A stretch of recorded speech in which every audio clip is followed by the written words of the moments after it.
Alright, welcome back to Roguetech, and welcome back to your first playthrough.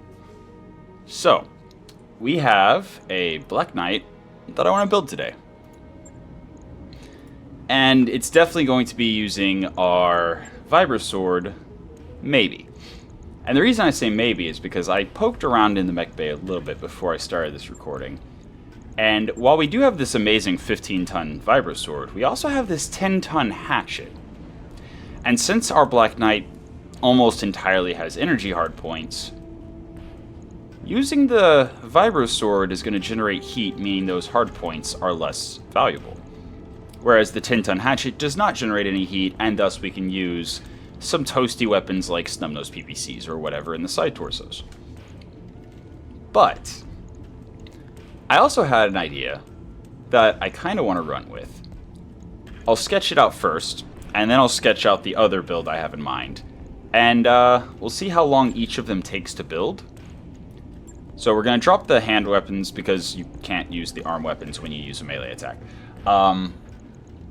And the first build that I was thinking is actually making use of this 420 core.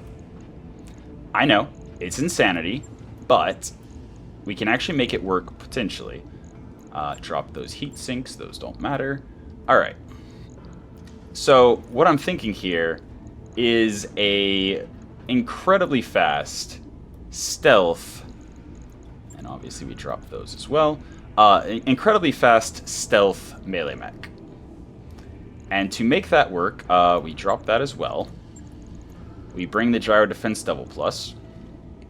In order to use the 15-ton weapon, we also need, it's under here, we also need the industrial TSM. And actually this would be, we don't really have a shield side because if you lose one location, you lose the void system and signature damper. But you can kind of see where this is going, except we also have the fun of speedy leg actuators.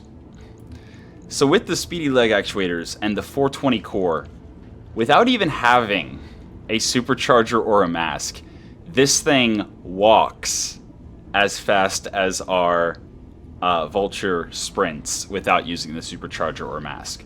Meaning that if we sprint, we're running as fast as the Vulture does, but without a mask or supercharger. Now, sadly, we don't have a supercharger, but even if we did, supercharger tonnage is based on the weight of the engine, which is, high. But this base... Oh, also, we would need the lower melee weapons, and we would need the... Actually, no, we don't really need the grippy hand, but we do want to put the grippy hand. It gives us extra carry capacity, which allows us to then bring the IFF jammer. So, with this, we don't have any weapons. Also, the command console, definitely not what we want, I don't think. Bonus accuracy for the company. Yeah, no, it gives no piloting, so we wouldn't want that. But as you can see, we have very little tonnage left for weapons. So we would be, again, running the 15-ton Vibro Sword, which generates 40 heat per turn. So we would definitely need a double heatsink kit. And since we're not really going to have external heatsinks, we could even use the regular double heatsink kit. Now, the Exchanger Double Plus is fine. The Clan Exchanger would definitely be better for this build since we have no weapons generating heat, and I don't believe that the Exchanger Double Plus minus 15% heat generated by weapons fire applies to the passive heat generated by the Vibro Sword. But we would definitely have heat concerns. Now, the stealth, again... Also, like the Exchanger, I don't believe that the weapon heat generated applies to the Vibro Sword. I may be wrong, but I believe we would only need to worry, really, about the passive heat, the flat heat, the 10 heat per turn from that, and the 3 heat per turn from that. So altogether, with what we have here, we should, if I understand the way everything works, we should actually have a heat delta that accommodates everything and is actually negative. Because we have 13, and then we have 40, and then the heatsink kit gives us 60. So we should have a -7 delta as things stand right now. And the heat efficiency says not -69 because it doesn't know to count all the passive stuff.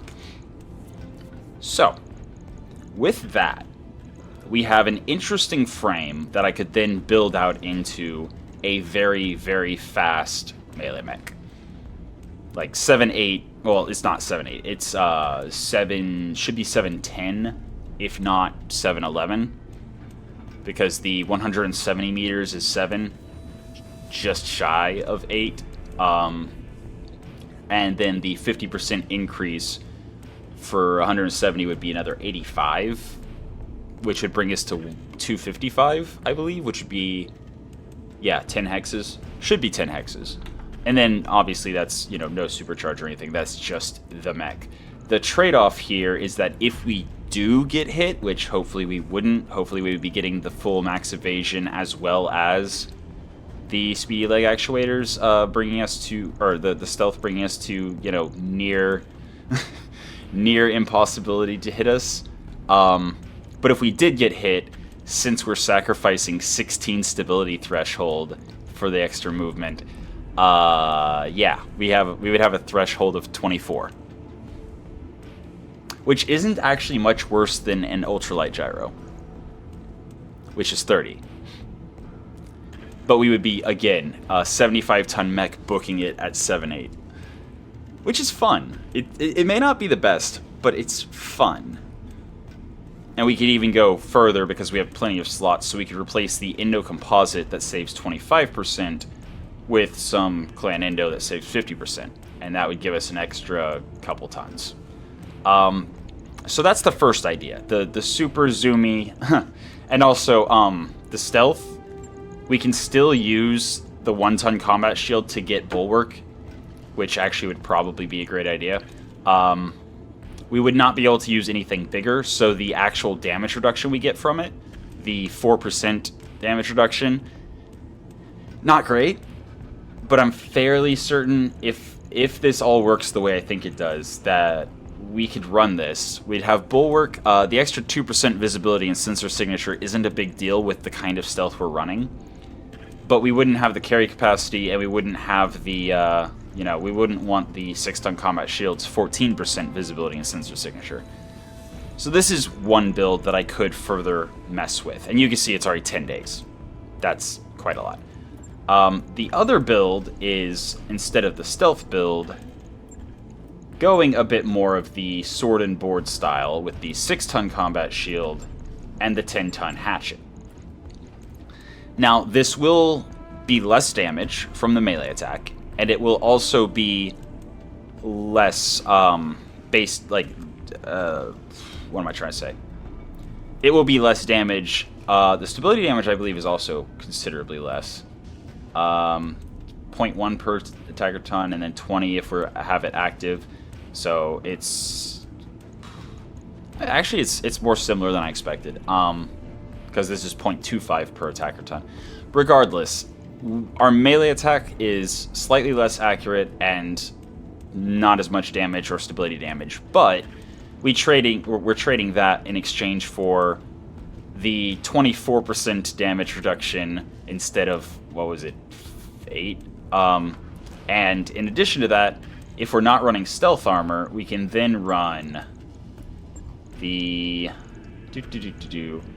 Spall Liner, as well as something like Heavy Pharaoh or Clan Pharaoh to save tonnage, which then lets us bring more weapons, heavier weapons.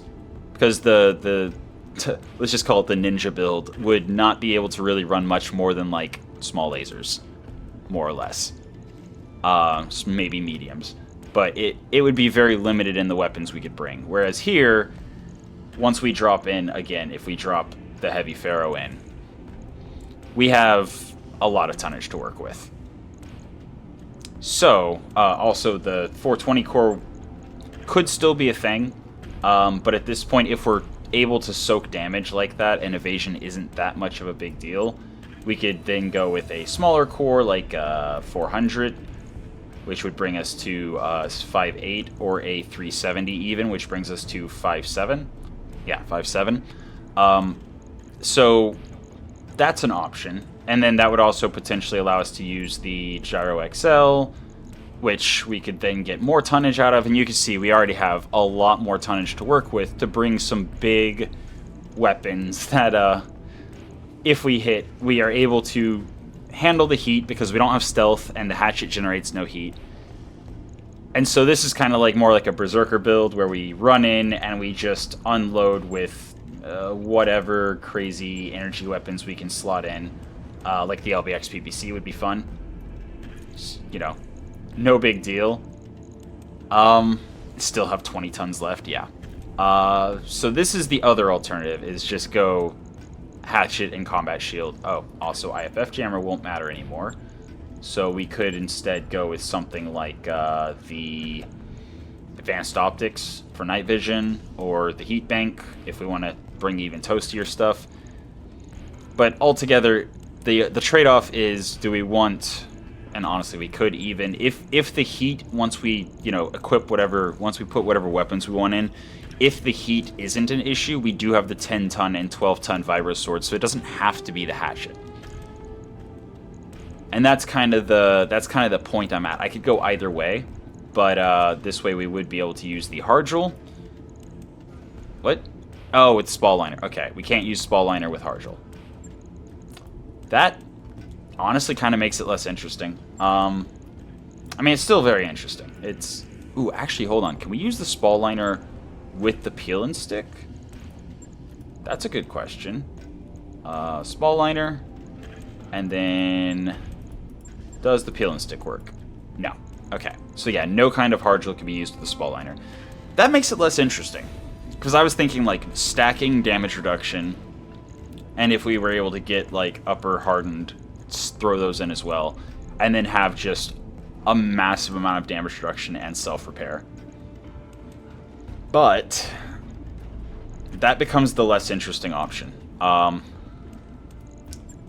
So, and it's basically the same build time. I think I'm just going to, because of that, because I can't do the Harjul and the Spall Liner for the damage reduction, the only damage reduction then that we would be getting at all is from the combat shield, and it's not going to be that much more damage reduction than just bringing the 1-ton.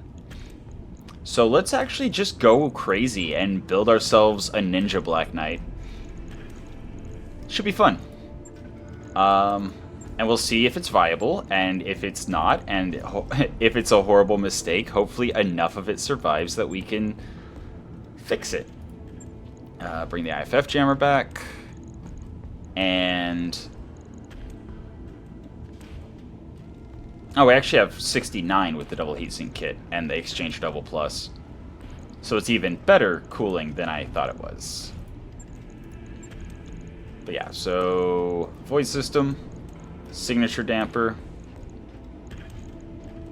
And actually, we can just keep the clan Indo. It's not actually that much longer. Like, it doesn't take that much more time at all. So in 10 days, we would have a pretty interesting little melee mech. No cockpit components, so... We actually don't... Oh, here we go. Night vision. There we go. All set. That's all we care about. Now we have night vision, so our sword is more accurate in the dark. Recon sensors, probably.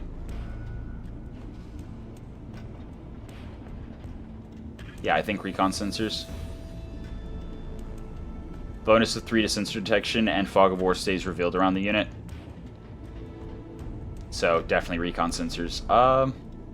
We don't really need the sight and sensor range, but the extra +1 to sensor detection is nice to have. Again, +1 sensor detection is effectively 2 tactics worth of sensor detection, so that's fun. The cockpit, I don't believe we have a slick suite, but that is exactly what we would be looking for.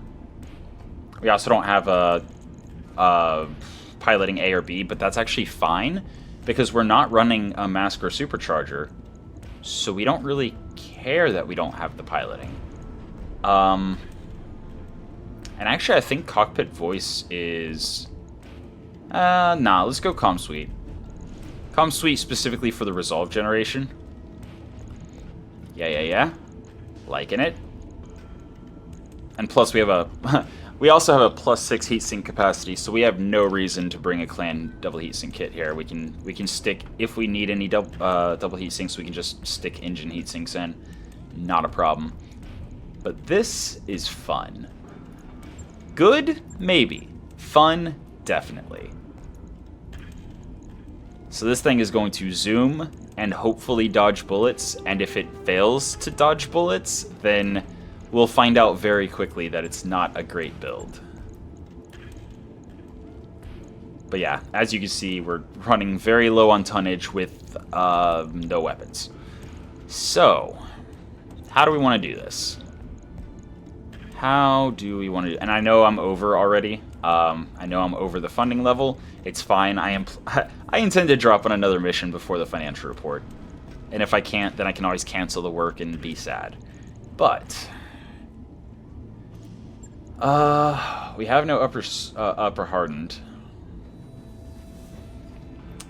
Upper spiked is defense against melee attacks, but... I don't feel like it's worth the tonnage. I mean, it does make charging more viable, but why would we charge if we have a 15-ton Vibrosword?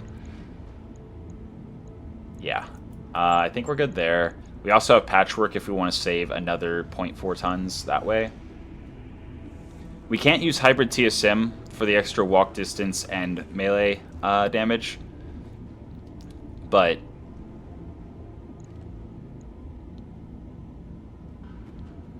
is it enough? I was about to say, but it's not enough because we need the industrial TSMs ×3. But then I looked, and if we're using the 1-ton combat shield,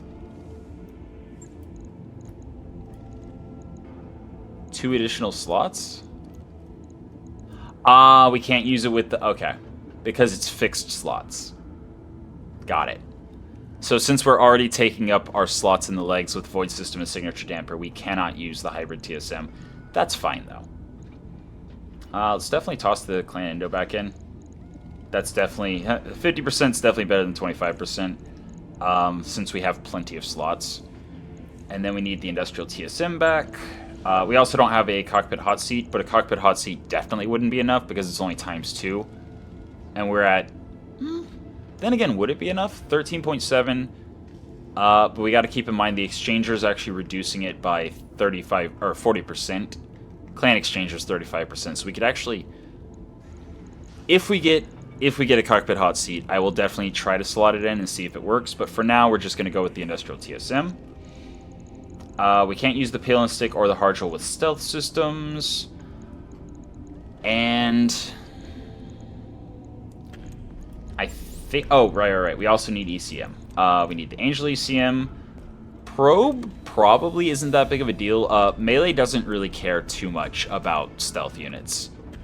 Like, if you're just point-blank stabbing and slashing at them with something, then stealth isn't as effective as it is if you're shooting at them. So that's not as important. Although we could go with something like a light active probe. Just commit half a ton. Just for the extra little bit of sensor insight and sensor detection. I mean, we definitely don't need something like a Bloodhound probe. That's just excessive for a melee mech. But we could very easily go with the light active probe. We could also go with the Warfare Suite, which gives us the active probe. It's one less ECM shield than the Angel ECM, but it is also a combination of ECM, probe, and scrambling. Like, it's active and passive at the same time, basically, for the ECM. And since we're not really going to have any ranged weapons worth using, the active probe probably is actually invaluable. Like, there we go. Yeah, the Warfare Suite actually probably is much more valuable than an Angel ECM plus something. I think all we need now is... oh yeah, I also forgot to mention the Command Mech quirk. Very nice. +1 initiative for the entire company, up to Oh. Increases it by +1 if it... Okay, I don't know why it says does not stack, because that kind of does stack if Tacticon gives +1 based on... whatever. So then minus 10% Lance Resolve cost of Mechwarrior skills is amazing. So that means we're going to be able to Berserk more. That means we're going to be able to Ghost, or whatever the whatever the stealth quirk is called. We can do that more. But yeah, so this is what I'm thinking. This is the build that I kind of want to try. And then as far as the last, we can max out leg armor. And all of our front armor is already maxed, so then we can give it a little bit more back armor. Something like that. Alright. So we are one singular point of armor short of being maxed out for a Black Knight. Which is nice. It's pretty good. It's pretty good armor. We only have energy weapons. And since we have the combat shield, if it's active, we only have 2 energy weapons. But again, we only have 2 tons to work with. So we wouldn't have been able to bring much of anything anyway. But we do definitely need to bring a weapon of some kind. But this is definitely 100% just a melee mech. That's all there is to it. It runs to the front, it dodges bullets, and it hits things with a really, really big vibro sword.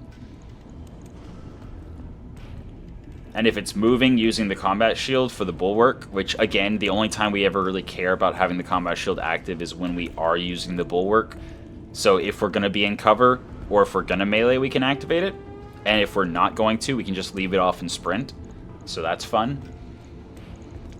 The definite weakness it has is that if we're meleeing something, we want to move as far as possible. So if we're already on top of somebody and they somehow survived, like we missed the first attack, we're not really going to want to melee them again. But we'll look at that once we get into missions with it. For now, I think we're just going to look and...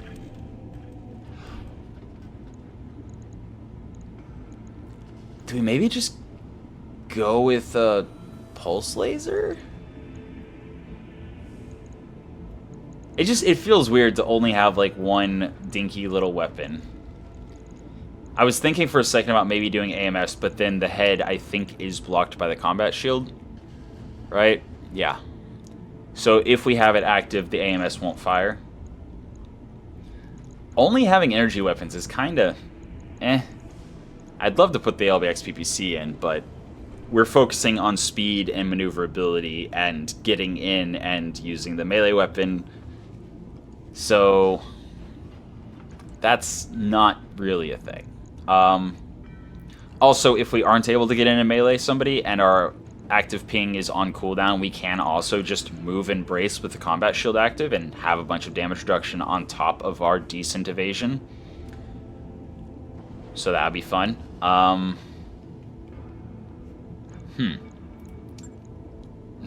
We could also go with something like a flamer. That would be dumb. Dumb but funny.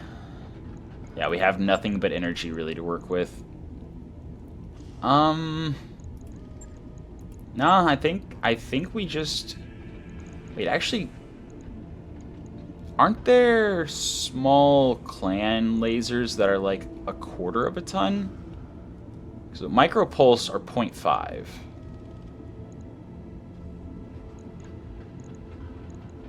Okay, well if there are...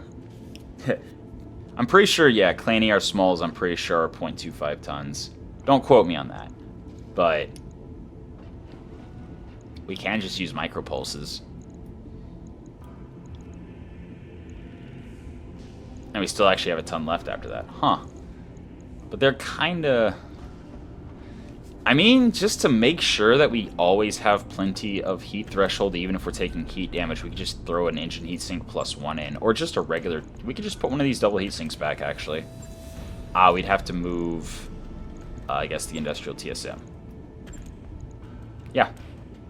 That's a mech. It might be good. It might be awful. I don't know. I've got to test it and see. It all comes down to how much evasion does it get and does it get hit. Because if it doesn't get hit, then this is amazing. Especially for dueling on Solaris, which is why I'm thinking this is going to be fun. It's a great place. Solaris is a great test bed to just try stuff. So, why not? Like, we'll be able to see how easily we get knocked unsteady in 1v1s, hopefully. So if we get knocked unsteady, we'll probably get a turn before they get to knock us down. And even if they do get a second turn, the odds of them doing enough damage to actually knock us down is, you know, whatever. Yeah, I think this is fine. Again, all of our damage is completely in the Vibrosword. So we're looking for one-hit kills. That is what we are looking for with this mech. And hopefully it works. And we do always have the option of, you know, changing it later. But here we go, 4.1 million Sevils.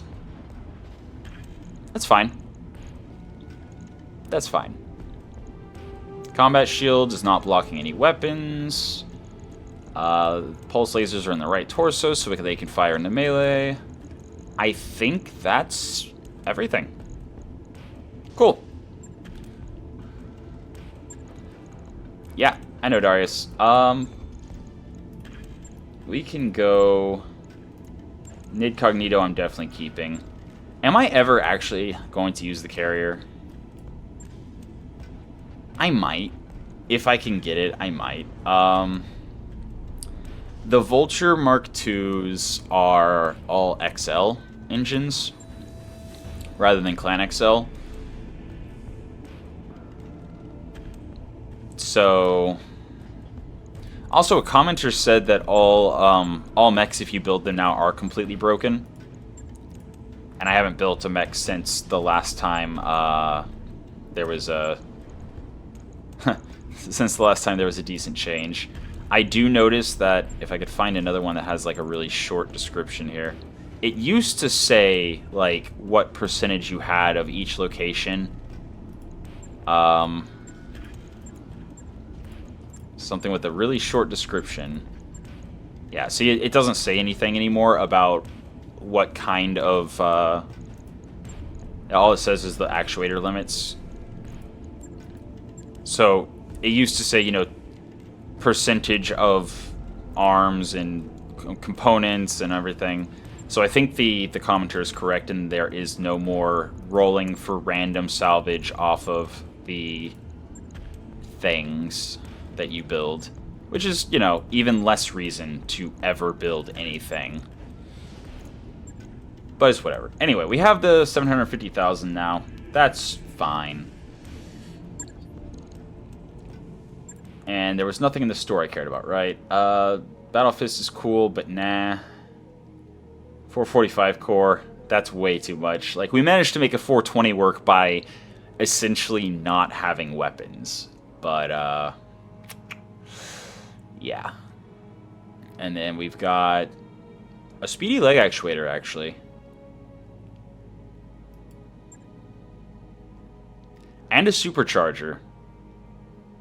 But yeah, 5% engine weight factor, engine weight factor change. So that means, I believe, 5% of the base engine tonnage. So that's really heavy if you're running a 420 core.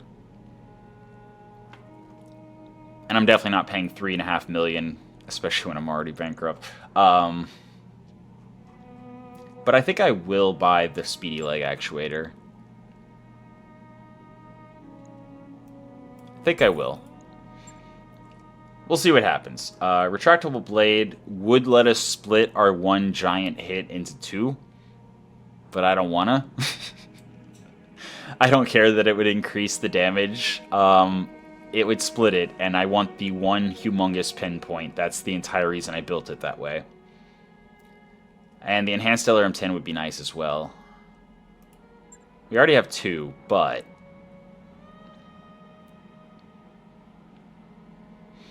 I'll hold off. I'll restrain myself. So what mechs are we working on? The Mechagodzilla, we could just drop that to the bottom. We're never... we're not going to finish that before we leave the planet. 9 days on the catapult, 3 days on the Warhammer, 3 days on the Juggernaut. So in 6 days, those two will be done. In 8 days, those 3 will be done, and in 9 days, the catapults will be done.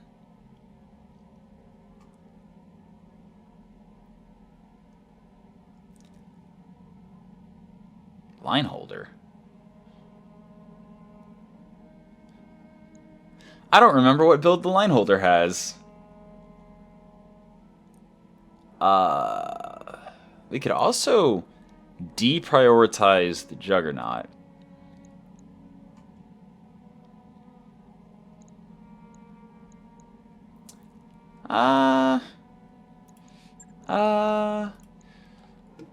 What do we have in the way of missions, actually? Some capture the flags. I know I said that I don't want to do 4v4v4 anymore, but I think that's the ticket to getting the financial report paid for. And then next financial report, we're going to go extravagant, so we repair faster, so we can hopefully knock out all of the Solaris and then be ready to travel with a whole lot of money in our pocket. Are we working on it? Yeah, we're working on something. I wish I could remember what the line holder build is, but I don't at all. Like, I literally, there's nothing in my brain right now. Just completely blank, empty space where the line holder used to be. It's fine. So our goal is to get 4 mechs that we can drop into an off-season 3-way 4v4v4. And I think stealth would be the way to go. But I also don't really want to risk getting my my heavies banged up really bad right before I go into the heavy tournament. So I think let's prioritize. But that's the thing, though, is the Angerboda got really banged up. The Annie got really banged up. So Fafnir, the Victor is droppable once it's repaired, right? Like that is the Victor dropping, right? I think.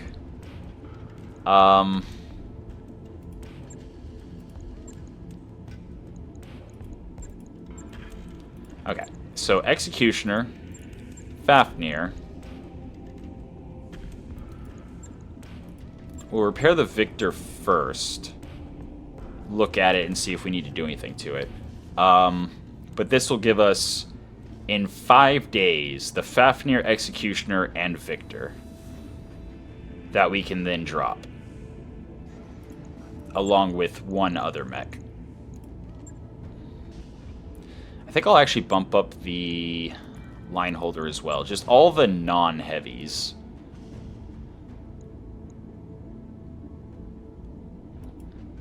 Alright, so let's do that.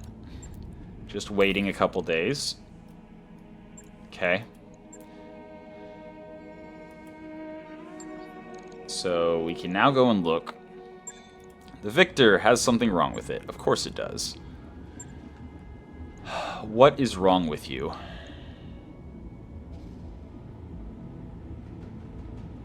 What?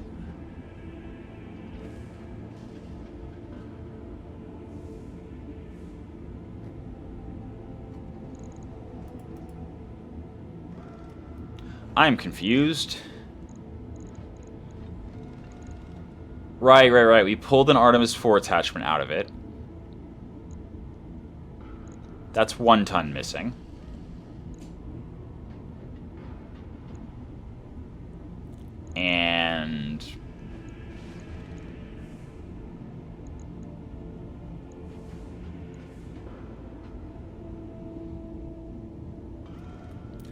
And I have no idea.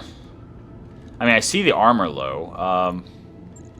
Is that where everything was? Just an Artemis attachment and more armor? Yeah? Something like that? Alright, So this is a very much long-range support mech, which means if we're getting backstruck, we really messed up. Although I'll actually keep full armor on the side that has all the ammo. Ow, stripping off a ton of armor is quite a bit. But that's fine, because again, this is a stays super far back and fire support.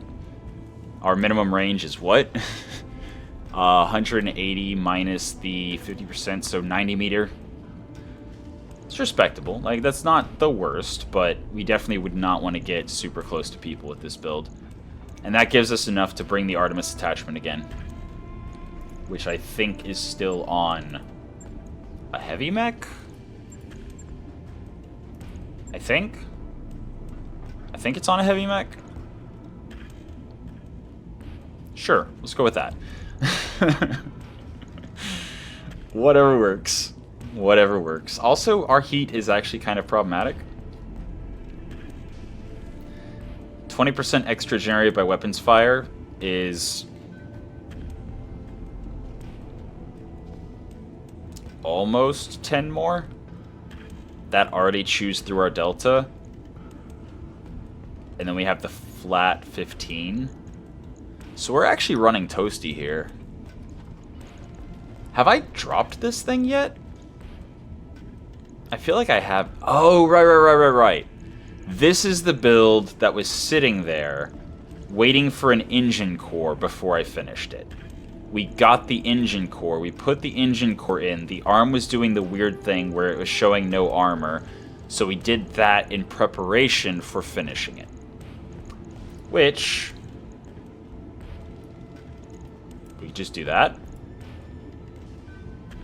And now we have all the heat in the world that we could ever possibly need. Cool. We also have no ECM. What?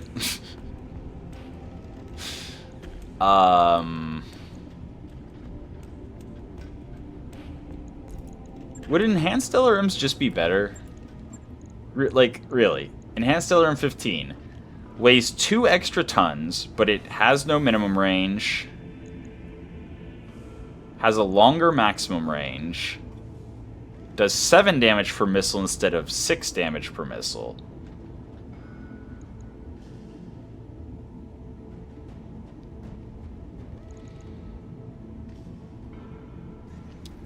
So, like, a regular 15 does 75 damage. The LRM Zeus does 90 damage for the same tonnage. That's the advantage of it. Just 15 extra damage. Yeah, you know what? We're not going to be getting super close most of the time anyway. So just using it as a massive fire support mech. And do we have any handhelds that aren't going to block anything? I mean, that requires 10 tons carry capacity. But in theory, we could possibly make that work. Possibly. No, wait, not with the Exchanger. Because the Exchanger is chewing through... Wait. Oh, because it only has one hand. Ah, okay. Okay, so we would actually need to have 20 total. I was thinking we'd only need to get to 10, but no, we would need to get 20 because we only have one hand, which means this 10 tons would have to be in the one hand, rather than if you have 2 hands available, you can just have 10 tons and be good. So no, the handheld Rack 2 is not viable or, you know, usable as an option. And even if we did have 2 hands, I'm pretty sure that would prevent us from using the LRM 15. So, what else then? Actually, if we go with the combat shield, so we would have the Artemis attachment there. We would have a combat shield, and we would want to bring, We don't have the grippy hand anymore because we used it for the Black Knight. I see. Yeah. Yeah. Okay.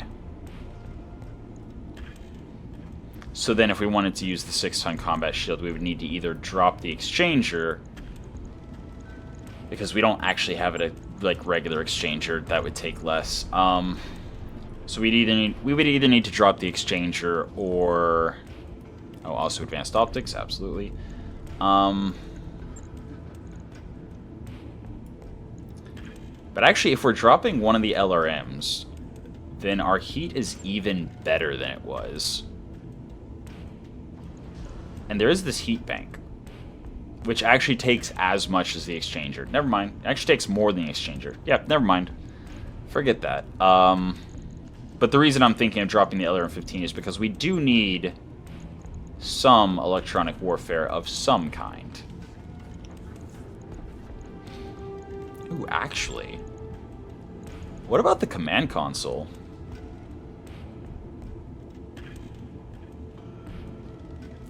What about the command console?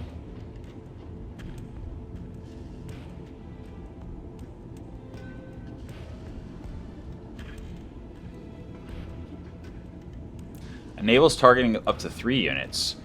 Breaching shot. So we can shoot our LRMs at 3 different targets. But then we would lose the...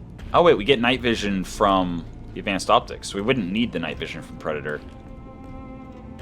The comm suite's not really doing anything for us. And if we're hanging back more, especially if we swap out for enhanced LRMs, yeah, let's do that. Let's do the command console. Boom. And now we need electronic warfare, which we can get... Wait a second. We have Chameleon. Chameleon cannot be used with the hard roll. Actually, we have Chameleon. We don't really want the combat shield. Okay. Right. But if we bring the LRM-15, then we don't have the tonnage for the other stuff. Alright. Alright. Alright. So, what we can do, what we have to do, first and foremost, we don't need the advanced optics. We have the Predator. Actually, no. I do like the command console. Let's go command console. We can go exchanger. We can go command console. Oh wow. Okay. I wasn't expecting it to be 3 tons. Yeah. Because normally the 3 cockpit components that we're replacing would be 1 ton each, but now it's 6 tons. We could actually go with the XL gyro that we pulled out of... It's 1 less defense, but range is a form of defense. Like, that that does give us... That does give us a little bit of tonnage for armor.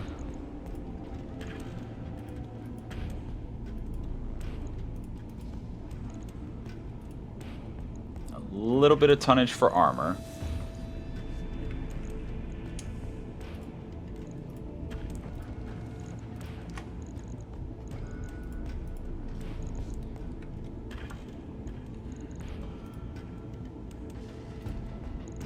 Something like that. Bring those up to 155. Actually, I kind of want that to be higher. There we go. Something like that. We have no electronic warfare, though. That's... Oh, wait, we do! We do! The Chameleon LPS has a ECM. Okay. So then the only thing we're missing is probe, which doesn't really matter when you have this much spam, because something's probably maybe gonna hit. So that's fine, actually. This build is actually fine. And then we just add the last Artemis attachment back once we get it off the heavy or medium mech, whatever's on it. Or whatever, you know, whatever. Actually, I think I'd rather drop some armor off the shield arm to put in the back. Yeah. Because if we lose the shield arm, we literally lose nothing. Because these are not fixed slots. The Chameleon LPS, one of its advantages over, you know, better stealth armor is that you can lose the slots and not worry about it. So that's cool. I think we're set. Heat's fine now that we have the clan exchanger. Like, there's no way that we ever overheat. Yeah. And then the XL gyro replacing the defensive gyro gives us the tonnage we need to do all the things with the command console. Cool. That works. That works. And that's 4 days till it's ready, but only 28,000 C-bills. But yeah, and then whenever we get the Artemis attachment back, we just slot that in, and we've got ourselves a solid fire support mech. Does this take a day? Yes, that does take a day. Okay. Alright. So we're gonna validate that, I think. Yeah. And cool. And then we bump it to the top. Because in 4 days, we're dropping it on the mission.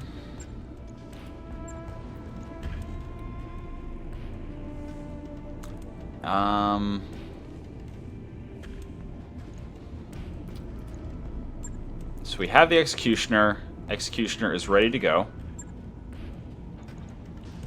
Yep, we have the 2 Stealth Heavies. So the 2 Stealth Heavies we could drop if needed. We do still have the Stormcrow that we can drop if needed. Catapult will be ready, the Victor will be ready, and the Fafnir will be ready in 5 days. So that's 3, I think, indirect fire mechs, right? The Fafnir is also like a command in... No, maybe. I see LRM ammo. I don't remember what the Fafnir is either. In any case, we're gonna... Actually, I just looked at the recording time. We're already 47 minutes in. Yeah, I definitely don't have time to drop on a mission.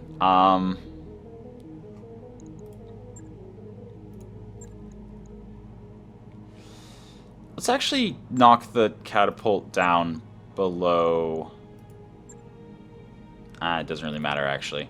I either have to decide not to repair the catapult, or... Yeah, it's fine.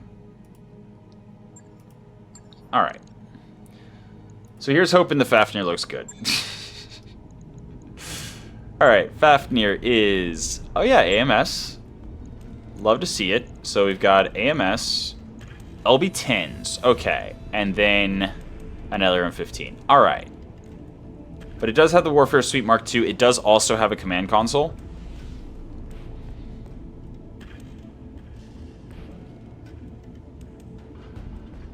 Which actually means we don't really want to drop it with... Huh. It's fine, though. It's a direct fire command mech. The Victor is a long-range / indirect fire command mech. It's fine. Catapult, just arm actuators? And the LRM. Oof. Oof. That's so unfortunate. That's gonna take a day. So we can't use the catapult. Oh boy, that I was not counting on. Uh-oh. Okay. Well, we do have the Fafnir, the Executioner, the Victor, and we can bring even the Stormcrow, maybe. I don't know. I'll figure that out for tomorrow. For now, that's been your episode of Roguetech for the day. I hope you enjoyed it, and until next time, have a good one.